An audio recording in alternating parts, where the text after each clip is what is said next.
எனதருமை தமிழ் சகோதர சகோதரிகளே, வணக்கம். நண்பர்களே, 2026ஆம் ஆண்டிலே தமிழ்நாட்டிற்கு எனது முதல் பயணம் இது. இந்த வேளையிலே தமிழ்நாடு முழுவதிலும் பொங்கலுக்கு பிறகு சிறப்பானதொரு ஆனந்தம் நிறைந்திருக்கிறது. சில நாட்கள் முன்புதான் தமிழ்நாட்டின் வளர்ச்சி மனிதன், பாரத் ரத்னா விருது பெற்ற எம்ஜிஆர் அவர்களின் பிறந்த நாளை நாம் கொண்டாடினோம். இன்று இந்த மேடையிலிருந்து ஏரி காத்த ராமனின் திருவடிகளிலே நான் தலை வணங்குகிறேன். அது மட்டுமல்லாமல் அனைவரின் நலன், தமிழ்நாட்டின் நலனுக்காக நான் வேண்டிக் கொள்ளுகின்றேன். நண்பர்களே, இன்று நேதாஜி சுபாஷ் சந்திர போஸ் அவர்களின் பிறந்த நாளும் கூட.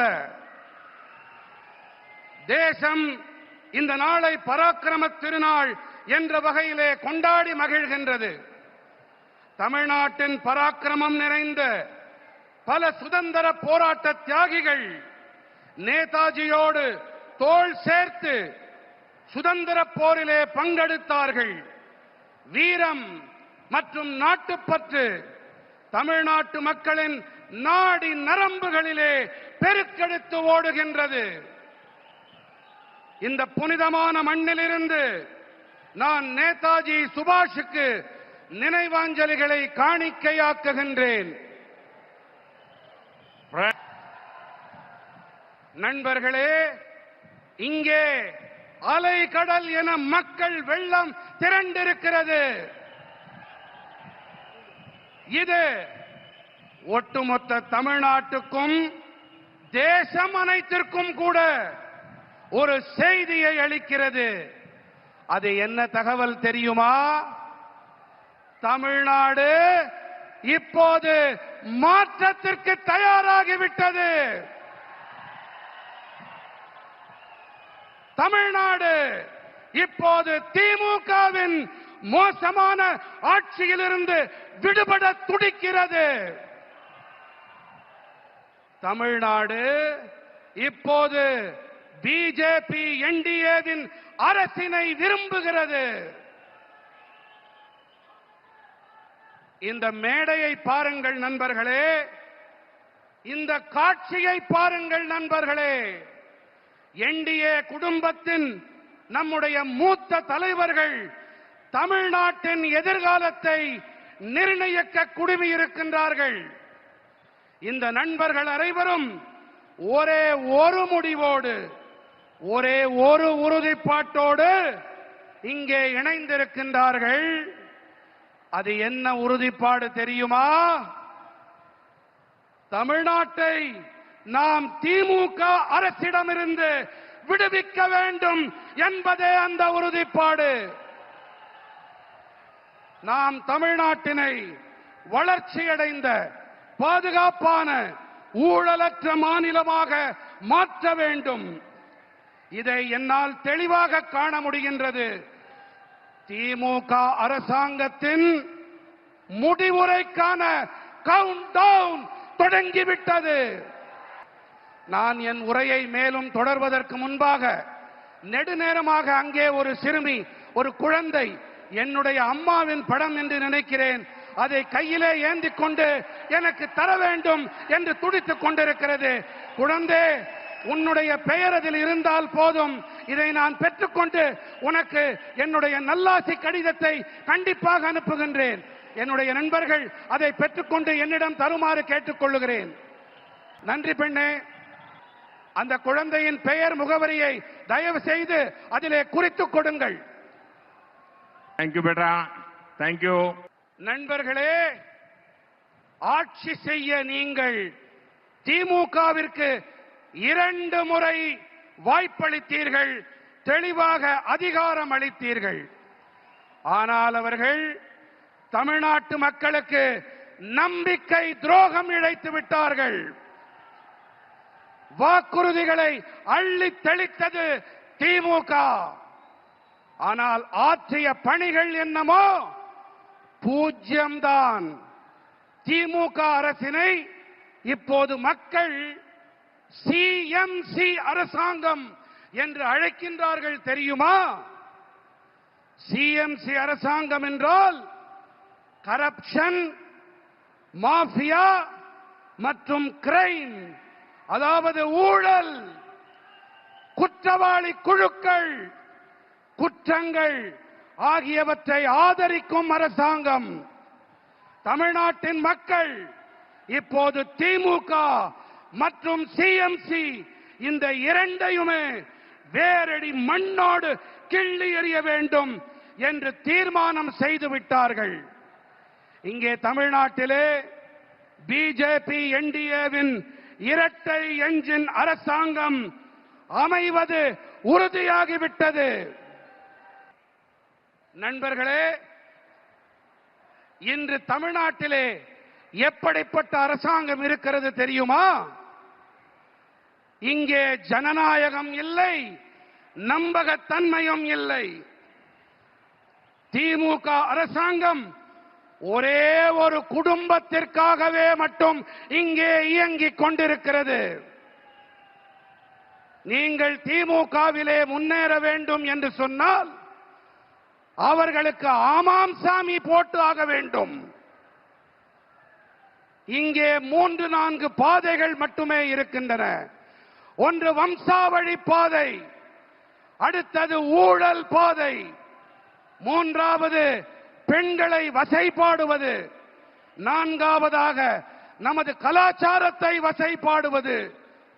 இந்த காரணத்தால் தான் இங்கே திமுகவில் இருப்பவர்களால் முன்னேற முடிகிறது கட்சியிலே. இதன் பாதிப்பை தமிழ்நாடு சுமக்க வேண்டி இருக்கின்றது. தமிழ்நாட்டிலே ஒவ்வொரு குழந்தைக்கும் இந்த விஷயம் நன்றாக தெரியும். இங்கே எத்தனை ஊழல் மலிந்திருக்கிறது, அந்த ஊழல் பணம் யாருடைய ஜேபிக்கு, யாருடைய பைகளுக்கு செல்கின்றது என்பதை சிறு குழந்தை கூட நன்றாக தெரிந்து வைத்துக் கொண்டிருக்கின்றது. நண்பர்களே, தமிழ்நாடு எப்படிப்பட்ட பூமி என்றால், இதுதான் பாரத நாட்டின் பண்பாட்டை வளம் நிறைந்ததாக ஆக்கியது. சங்ககால இலக்கியங்கள், விஞ்ஞானம், ஆலயங்கள், தொழில்நுட்பம் பாரத நாட்டின் கௌரவத்தை உயர்த்தியது. நம்முடைய தமிழ்நாடு இன்று வளர்ச்சியடைந்த பாரதம் என்ற இலக்கை நோக்கி நாடு முன்னேறி கொண்டிருக்கும் வேளையிலே நாம் தமிழ்நாட்டை திமுகவின் கொடூரமான தலைகளிலிருந்து விடுவித்தாக வேண்டும். எந்த அளவுக்கு வேகமாக தமிழ்நாடு முன்னேறுகிறதோ அந்த அளவுக்கு வேகமாக தேசமும் முன்னேற்றம் அடையும். நண்பர்களே, கடந்த 11 ஆண்டுகளிலே என்டிஏவின் மத்திய அரசாங்கம் தமிழ்நாட்டின் வளர்ச்சிக்காக வரலாறு காணாத பணிகளை ஆற்றியிருக்கின்றது. 2014ஆம் ஆண்டிற்கு முன்பாக தில்லியிலே திமுக காங்கிரசின் அரசாங்கம் இருந்த வேளையிலே அப்போது தமிழ்நாட்டின் வளர்ச்சிக்காக மிக குறைவான நிதியே ஒதுக்கப்பட்டிருந்தது. ஆனால் கடந்த 11 ஆண்டுகளிலே என்டிஏ அரசாங்கமானது அதிகார பகிர்வு வாயிலாக மட்டுமே கிட்டத்தட்ட 3 லட்சம் கோடி ரூபாயை தமிழ்நாட்டிற்கு அளித்திருக்கிறது. எத்தனை லட்சம் கோடி ரூபாய்? எத்தனை லட்சம் கோடி? 3 லட்சம் கோடி ரூபாய். காங்கிரஸ் திமுக மத்தியிலே ஆட்சி செய்த காலத்தோடு ஒப்பிடுகையிலே இது கிட்டத்தட்ட 3 மடங்கு அதிகமானது. இது மட்டுமல்ல, கடந்த 11 ஆண்டுகளிலே தமிழ்நாட்டு மக்களின் நல்வாழ்விற்காக வேண்டி மத்திய அரசு 11 லட்சம் ரூபாய் 11 லட்சம் கோடி ரூபாய் உதவிகளை அளித்திருக்கிறது. ஆனால் காங்கிரஸ் திமுக கூட்டாட்சியின் போது ஏழைகள், தாழ்த்தப்பட்ட மக்கள், பழங்குடியினர், இதர பிற்பட்ட மக்கள், இந்த வகுப்பினருக்கு நலன்கள் வழங்குகிறோம் என்ற பெயரில் மோசடிகள் மட்டும்தான் அரங்கேறின. நண்பர்களே, நான் உங்களுக்கு ரயில் பட்ஜெட் பற்றிய ஒரு எடுத்துக்காட்டை அளிக்கிறேன்.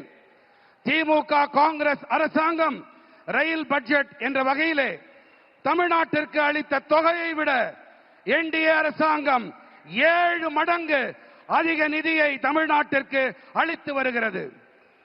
தமிழ்நாட்டின் சுமார் 80 ரயில் நிலையங்கள் மேலும் நவீனப்படுத்தப்பட்டு வருகின்றன, அவை மேம்படுத்தப்பட்டு வருகின்றன.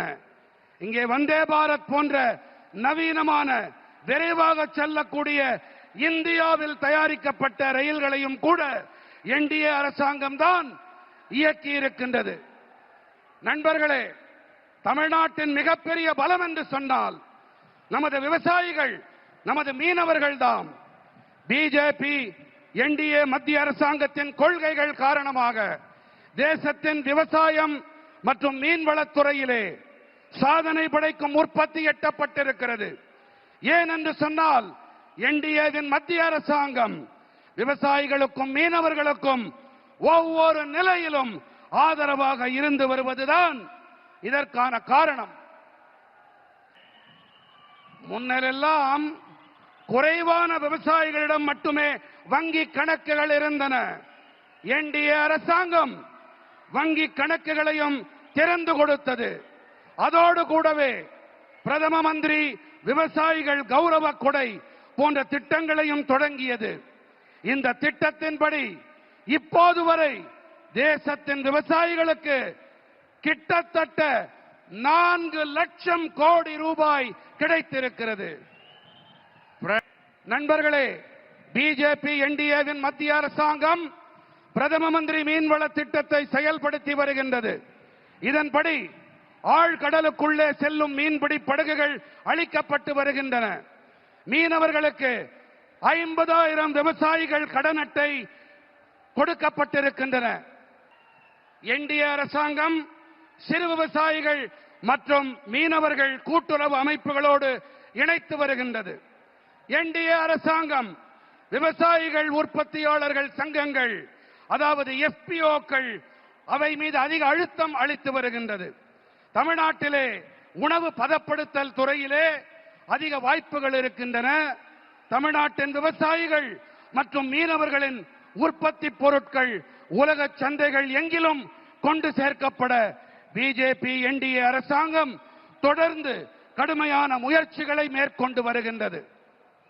நண்பர்களே, வளர்ச்சியடைந்த தமிழ்நாட்டை உருவாக்குவதிலே நம்முடைய இளைஞர்கள் மற்றும் பெண்களின் ஆற்றல், இவற்றுக்கு பெரிய பங்களிப்பு இருக்கின்றது. ஆனால் இங்கே இருப்பதோ திமுக அரசாங்கம். இவர்கள் நமது இளைஞர்களை போதைப் பொருள் குற்றவாளி கும்பலிடம் ஒப்படைத்து விட்டார்கள். தாய் தந்தையரெல்லாம் தங்கள் கண்களுக்கு முன்னாலேயே தங்களுடைய குழந்தைகள் நாசமாகி போவதை பார்த்து துடித்துக் கொண்டிருக்கிறார்கள். நாம் நமது இளைஞர்களை போதைப் பொருள் அபாயத்திலிருந்து மீட்டே ஆக வேண்டும். என்டிஏவிற்கு நீங்கள் அளிக்கின்ற ஒவ்வொரு வாக்கும் தமிழ்நாட்டை போதைப் பொருட்களிலிருந்து மீட்டெடுக்க உதவும் வாக்காக இருக்கும். நண்பர்களே, திமுக அரசாங்கத்திலே போதைப் பொருள் பெருங்குற்றவாளிகளும் மதுபான பெருங்குற்றவாளிகளும் நன்றாக செழிப்பாக இருக்கிறார்கள் என்றால், என்டிஏவோ மக்களின் உடல் நலத்திலே கண்ணும் கருத்துமாயிருக்கிறது. பிஜேபியின் என்டிஏ தமிழ்நாட்டின் நல்வாழ்வு முறையை நன்கு மாற்றி அமைக்கும். அது மட்டுமல்ல, இங்கே மருந்துகள் மற்றும் மருத்துவ கருவிகள் தயாரிப்பு சூழலமைக்கு ஊக்கமளிக்கும். இதனால் இளைஞர்களுக்கு வேலை வாய்ப்புக்கான பல சந்தர்ப்பங்கள் உருவாகும். எனக்கு சந்தோஷம் அளிக்கும் விஷயம் என்னவென்றால், மத்தியில் இருக்கும் நமது என்டிஏ அரசின் முத்ரா திட்டத்தால் இங்கிருக்கும் இளைஞர்கள் இங்கே இருக்கும் தாழ்த்தப்பட்டவர்கள், இங்கிருக்கும் பிற்பட்டவர்கள் ஆகியோருக்கு அதிக ஆதாயம் கிடைத்து வருகின்றது. இங்கே நம்முடைய தமிழ்நாட்டிலே கிட்டத்தட்ட 6 கோடி முத்ரா கடன்கள் கொடுக்கப்பட்டிருக்கின்றன. மேலும் 3 லட்சம் கோடி ரூபாய்க்கும் அதிகமான உதவிகள் சிறு தொழில் முனைவோருக்கு கிடைத்திருக்கின்றது. நண்பர்களே, இன்று பாரதம் உலகெங்கிலும் இருக்கும் முதலீட்டாளர்களின் முதன்மையான விருப்பமாக ஆகி வருகின்றது. உலகின் பல்வேறு பகுதிகளோடும் பெரிய பெரிய ஒப்பந்தங்களை பாரதம் ஏற்படுத்தி கொண்டு வருகின்றது. இந்த மகத்துவம் வாய்ந்த காலகட்டத்திலே தமிழ்நாட்டிலே என்டிஏவின் இரட்டை என்ஜின் அரசாங்கம் மிகவும் அவசியமானதாகும். மத்திய அரசோடு இணைந்து பயணிக்கும் அரசாங்கம், இசைவாக பயணிக்கும் அரசாங்கம் இங்கே எப்போது ஏற்படுமோ அப்போதுதான் முதலீட்டாளர்கள் இங்கே முதலீடு செய்வது மேலும் சுலபமாக இருக்கும். நண்பர்களே, தமிழ்நாட்டிலே குற்றங்களும் பெருங்குற்றவாளி கும்பல்களின் ஆட்சியால் மிக மோசமான பாதிப்பு நமது தாய்மார்கள், சகோதரிகள், பெண்களுக்குத்தான் ஏற்படுகிறது. செல்வி ஜெயலலிதா அவர்கள் குற்றங்களை கட்டுப்படுத்துவதிலே மிகச் சிறப்பாக செயலாற்றினார். ஆகையால் இன்று தமிழ்நாட்டின் சகோதரிகள், பெண்களே கூட பாதுகாப்பற்ற மோசமான நிலையை அனுபவித்து வருகின்றார்கள். நான் இங்கே இருக்கும் தாய்மார்கள், சகோதரிகள், பெண்களிடம் கேட்டுக்கொள்ளுகிறேன், நீங்கள் இங்கே என்டிஏவின் அரசை அமைத்து தாருங்கள். என்டிஏ அரசாங்கம் உங்களுடைய பாதுகாப்பினை உறுதிப்படுத்தும், உங்களுக்கு உறுதுணையாக இருக்கும். நண்பர்களே, என்டிஏவின் மத்திய அரசை பொறுத்தவரை பெண்களின் வசதிகள் மற்றும் நல்வாழ்வு இவை இரண்டுமே முதன்மையானவையாக இருந்து வந்திருக்கின்றன. தமிழ்நாட்டிலே 60 லட்சத்திற்கும் அதிகமான கழிப்பறைகள் ஏற்படுத்தப்பட்டிருக்கின்றன. 1 கோடிக்கும் அதிகமான வீடுகளுக்கு குழாய் வழி குடிநீர் சென்றடைந்திருக்கின்றது. இதன் காரணமாக தமிழ்நாட்டின் கிராமங்களிலே ஏழை குடும்பங்களின் சகோதரிகளுக்கு பெரிய வசதி ஏற்பட்டிருக்கின்றது. நீங்கள் பிஜேபியின் என்டிஏ அரசு அமைக்க உதவுங்கள். தமிழ்நாட்டின் அனைத்து வீடுகளிலும் குழாய் வழி குடிநீர் பெருகி பாயும். இது மோடி அளிக்கும் உத்தரவாதம். நண்பர்களே, தமிழ் மொழி, தமிழ் கலாச்சாரம், தமிழ்நாட்டின் வரலாற்று அளவிலான பங்களிப்பு இவையெல்லாம் எப்போதுமே எனக்குள் தாக்கத்தை ஏற்படுத்தி வந்திருக்கின்றன. பல சந்தர்ப்பங்களிலே நாங்கள் பல நாட்டு தலைவர்களுக்கும் திருக்குறளை பரிசாக அளித்திருக்கின்றோம். தமிழ்நாட்டின் ஞான களஞ்சியத்தோடு உலகத்தை இணைத்திருக்கின்றோம். நான் காசியின் நாடாளுமன்ற உறுப்பினர். அங்கே பனாரஸ் இந்து பல்கலைக்கழகத்திலே மகாகவி சுப்பிரமணிய பாரதியின் பெயரிலே பிரத்யேகமானதொரு இருக்கையை நாங்கள் அமைத்திருக்கின்றோம். காசி தமிழ்ச் சங்கமத்தால் தேசத்தின் கலாச்சார ஒற்றுமை பலப்பட்டிருக்கிறது. எனக்கு மிகவும் மகிழ்ச்சி அளிக்கும் ஒரு விஷயம் என்னவென்றால், காசியிலே பல பிள்ளைகள் தமிழிலே பேசிக் கொண்டிருக்கின்றார்கள். நண்பர்களே, நாங்கள் தமிழ் கலாச்சாரம் பற்றி வெறும் வாய்ப்பந்தல் போடுபவர்கள் இல்லை. நாங்கள் அதனை பாதுகாக்க உறுதிப்பாட்டோடு பணிகளையும் மாற்றி வருகின்றோம். சில நாட்கள் முன்புதான் நமது முருகப்பெருமானுக்கு விளக்கு போடுவது,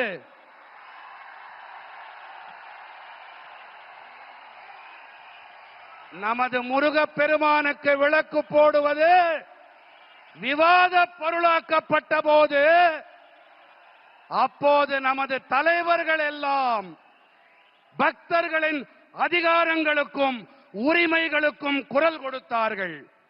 தலைவர்களுக்கு கரவொலி, கை தட்டுங்க.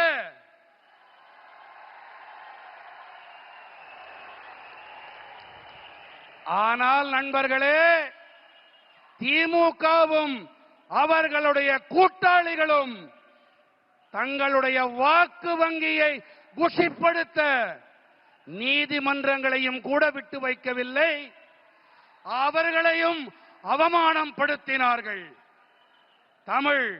தமிழர்கள் தமிழ்நாட்டின் கலாச்சாரத்தின் எதிரி திமுக. फ्रेंड्स, कांग्रेस और डीएमके वालों ने जलीकट्टू को भी बैन करके भी आप सभी लोगों का अपमान किया था। ये एनडीए की सरकार है जिसने जलीकट्टू के लिए लीगल रास्ते निकालकर यहां की विरासत का सम्मान किया। तमिलनाडु का हर नौजवान अपनी परंपरा को सेलिब्रेट कर सके, एनडीए सरकार हर तरह से आपके साथ है। நண்பர்களே, காங்கிரஸ் மற்றும் திமுக காரர்கள் தான் ஜல்லிக்கட்டிற்கு தடை விதித்து உங்கள் அனைவரையும் அவமானப்படுத்தினார்கள். ஆனால் நமது என்டிஏ அரசாங்கமோ ஜல்லிக்கட்டிற்காக சட்ட ரீதியான வழிகளை ஆராய்ந்து நம்முடைய தமிழ்நாட்டின் பாரம்பரியத்தை மீட்டுக் கொடுத்தார்கள், கௌரவப்படுத்தினார்கள். தமிழ்நாட்டின் அனைத்து இளைஞர்களும் தங்களுடைய பாரம்பரியத்தை கொண்டாடி மகிழ வேண்டும். இதற்கு என்டிஏ அரசாங்கம் அனைத்து வழிகளிலும் உங்களுக்கு துணை நிற்கும். நண்பர்களே, தமிழ்நாட்டிலே திறமைகள் ஏராளமாக இருக்கின்றன, திறமைகளுக்கு குறைவேதும் இல்லை. தமிழ்நாட்டிலே இப்போது எப்படிப்பட்ட அரசாங்கம் தேவை என்றால், அந்த அரசாங்கம் இங்கே இருக்கும் இளைஞர்களின் மீது நம்பிக்கை வைக்க வேண்டும். அந்த அரசாங்கம் மத்திய அரசோடு இணைந்து கரம் கோர்த்து பயணிக்க வேண்டும். நாம் அனைவரும் ஒன்றாக இணைவோம், தமிழ்நாட்டை வளர்ச்சியுடையதாக ஆக்குவோம், நமது பாரதத்தை வளர்ச்சியடைந்ததாக மாற்றுவோம். மீண்டும் ஒரு முறை இவ்வளவு அதிக எண்ணிக்கையிலே இங்கே வந்து ஆசிகள் அளித்தமைக்கு உங்கள் அனைவருக்கும் நன்றிகள்.